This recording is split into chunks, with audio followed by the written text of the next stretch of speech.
Welcome to Java Video Tutorials. This is lesson 4. We're going to learn about the math class, and we're also going to learn the Java documentation and how to interpret it. So the first thing is, let's go ahead and open up the documentation. And so you're going to have to go to your web browser. Here's Firefox, and let's go java.sun.com. And there we have it. Let's go now down to this APIs right here and click it. And we want Java SE6, and we want Core API Docs 6 right here. So click English or Chinese or Japanese, whichever language you may happen to speak the best. And this is going to be the documentation window. We have 3 different sections right here. But usually I just worry about the all classes section and this main section here in the middle. So let's scroll down the all classes and find the math class, because that's what we are working with today. M-A-T-H, Matemáticas right here. Okay, so it says class math, or the math class. And you see it's java.lang, so it's saying that it's in the java.lang package. We'll learn about that later. And also it extends this java.lang.object class, and we will also learn about that later. So right here shows the definition, the definition of the math class. So public final class math. We'll learn more about that in probably lesson 5, maybe 15, I'm not sure yet. And it tells you all about the class in super detail right here. And it tells you it's been around since the very beginning, JDK 1.0. So that's a good thing. Field summary. This will summarize the different variables that are in the math class. Since the math class is kind of a special class, and it says static for everything. Static double, static double, static double, static float, static int. That means that you can basically access these variables without creating an object or an instance of this class. So we can just go ahead and say, hey, I want to know what pi is, and we don't have to create a math object, not that we could if we wanted to. So to show you all this, let's go ahead and minimize the documentation, and I'm going to open up Dr. Java. So bear with me as Dr. Java starts turning its little engine, and here we go. Alright, here's Dr. Java. We're going to do this lesson in the interactions window once again. So let's go ahead and start out by typing math. And I'm going to go back to, that's not it. Okay, I'm going to go back to the math class here, and it says static double E, okay? And this E is capitalized. So let's say we want to access that value. And it's the double value that is closer than any other to e, the base of all natural logarithms. Can't say that right. Logarithms, which is about 2.718 something. So let's say math.e. And there it is, 2.718.281, blah, blah, blah, blah. And now we can go math.pi. And now this will give me 3.1415926535897932384 and blah blah blah. And so let's go back to the math class, and you see pi and e, they're both capitalized. Variables that are constants in Java are by convention you write them in all caps. So e, even though it's one letter, it's in caps, and pi is 2 letters, and you put them both in caps. If you were to have a huge variable name, it would still be in all caps. So let's go on to the functions now. Those were the field variables of the math class. And now if you look down here at method summary, there's a bunch of methods inside this math class. Look at all of those. And they're going to help you, and they're going to be great to use. So let's go through a few of them.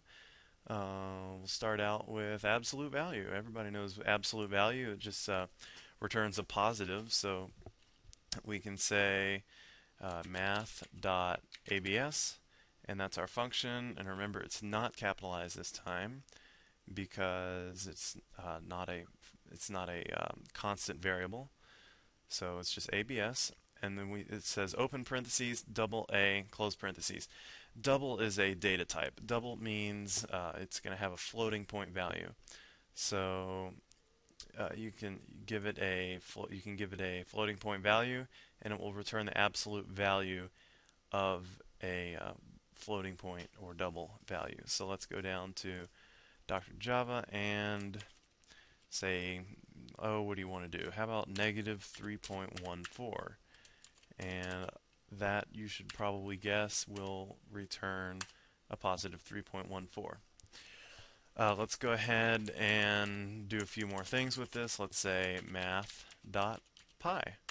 That will give me the absolute value of math.pi. So I can do 57. It's going to return 57. So it'll just give me the absolute value of whichever value. Let's move on to a few other math functions. We have ceil. You can go through and read some of these and what they do. I'm going to do a few of them. Like, I know I'm going to do max and min. So let's go back to Dr. Java and say math.max. Okay, and it shows here that you need double A and double B. Or you can have float A, float B. These are just different data types, int A, int B. And basically, it's so the function will do the same with all different kinds of numbers. So we're going to give it two values, and it's going to be separated by this comma character. So math.max, 5, let's just give it two easy numbers, 5 and 10, and close that off, and it's going to return the greater value of the two. So obviously 10 is greater than 5, and just to show you, if we switch them around and say 10 and then 5, we get a 10. Now what happens if we say 5 and 5? It's going to return 5, which is the same value. So just kind of know that's what it does. And we can also play with the min function. And let's say 7 and 22. Obviously 7 is going to be much less than 22. But what if it's 7 and 7.0001? Still going to give me 7.0, which is a double value. So here we go. Pretty easy. Nothing earth-shattering. You're probably thinking, okay, where's the excitement? If you ask me, I think it's pretty exciting learning how to make Java tell you which number is bigger, but maybe not so much for you. So let's do a few more. How about math.random? That one's pretty exciting. So let's say, first of all, I'm going to reset the interactions window by clicking this reset button. Bam. Okay, so math.random. Okay, and if we go back here, there are no arguments, so it's just math.random, open, close paren. So bam, bam. Okay, and it just gave me a random number. I'm going to run that again, and it gave me a different random number. So let's just keep running this, and you see I get all these different numbers. And you're probably guessing, well, it's because it's random. And you would be right. So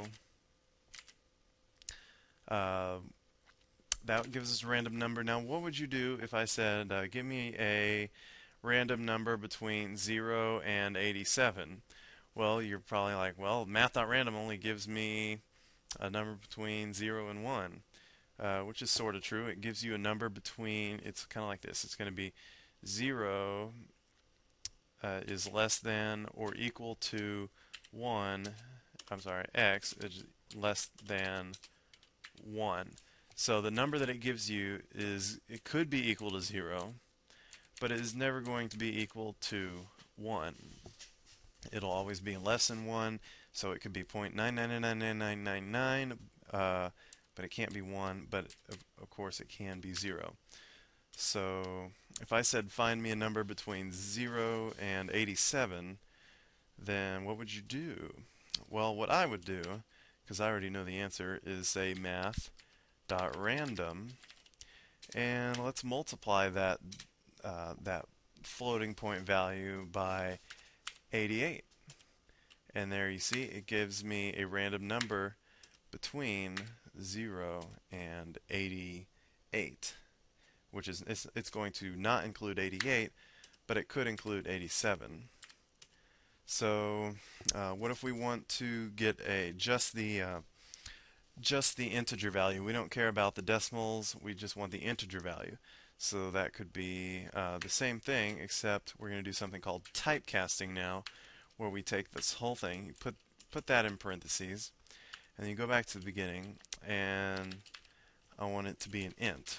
We haven't learned about data types yet, but this does mean integer, int. And we're going to put that in parentheses, and then right after that we're going to put this expression in parentheses, and it's going to now just make a random number in between 0 and 87. See how that works? Very nifty.